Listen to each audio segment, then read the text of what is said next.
ঠাকুরের চরণে আমার কোটি কোটি প্রণাম। জগৎ জননী শ্রী আমার বর্মার চরণে প্রণাম। শ্রী পরম পূজ্যপাদ শ্রী পদ্মার চরণে প্রণাম। শ্রী আমার আচার্য দেব শ্রী চরণে কোটি কোটি প্রণাম। এখানে সবাই আমার দিদি এবং বোন মাসি সবাইকে আমার রাও জয় করে। আমি কি বলবো, আমার তো বলার কিছু নাই। আমি গত 25 তারিখ আমি দেওঘরে চলে গেলাম। এখানে যাওয়ার পরে তো আমরা 25 তারিখ গেলাম। 25 তারিখ তো আমরা দেওঘর যাইনি, আমরা অন্যখানে গিয়েছিলাম টুকুরাতে, দীঘা ঠাকুর বাড়ি। এখানে গিয়ে আমরা 3 দিন মানে রয়েছি। 3 দিন থাকার পর এখান থেকে আমরা ব্যাক করে আমরা দেওঘর চলে গেলাম।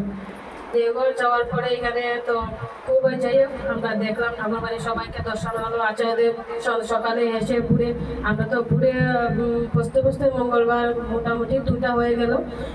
যাওয়ার পরে তো আমরা রাত্রে তো ঘুমাইনি, আমরা স্নান টান করে ফ্রেশ হয়ে 7টা হতে পারতো না, আমরা দেওঘর চলে গেলাম। এদিন আর ঘুম নাই। দেওঘরে গিয়ে আচার্যদেব আসলো, আসার পরে তো আমরা তার লগে বসে আমরা প্রার্থনা করে সকালে ঘুরে প্রার্থনা হলো, ওরা চাটা খেয়ে এবার টাইম নাম ধ্যান করে না। প্রার্থনার টাইমে দেওঘরে এখন নাম ধ্যান করে না। 8টা 45 মিনিটে নাম ধ্যান একটা হয়। এই টাইমে সবাই আবার এক হয়ে আচার্যদেবের সঙ্গে সবাই আবার নাম ধ্যান করে। সকালে 8টার সময় 8টা 45 আবার নাম ধ্যান। এই টাইমে নাম ধ্যান হওয়ার পরে 2টি আবার গান হয়। 2টি গান হওয়ার পরে আচার্যদেব বসে থাকে, কিছু আলাপ মানে কথাবার্তা বলার পরে আবার টাইম চলে যায়। গিয়ে আবার তাহলে আচার্যদেবের বসার জায়গা না করতে হবে, গিয়ে বসে ইয়ার নিবেদন যার নিবেদন হয় এখানে সকলকে দর্শন দেয়। বহু সময় মানে মোটামুটি 3-4 ঘন্টা বসে থাকে নিবেদন। অনেকে কত মানে কথাবার্তা আছে সব বসে, আমরাও বসে থাকি। তাহলে 2-3 দিন আমরা তাহলে মানে এরকম সকালে বিকালে যে প্রার্থনা হলো, সকাল সেম টাইম শ্রাবণ মাস চলে তো বর্মার তো মানে আমরা গিয়ে বর্মার বুকবার মানে হইলাম। বুকবার পাওয়ার পরে তো আমরা মাতৃ সম্মেলন হলো সকালবেলা বর্মার এখানে। তারপরে তো মানে আচার্যদেব বাড়ি গেলাম, সৎসঙ্গ হলো বিকাল 3টায়।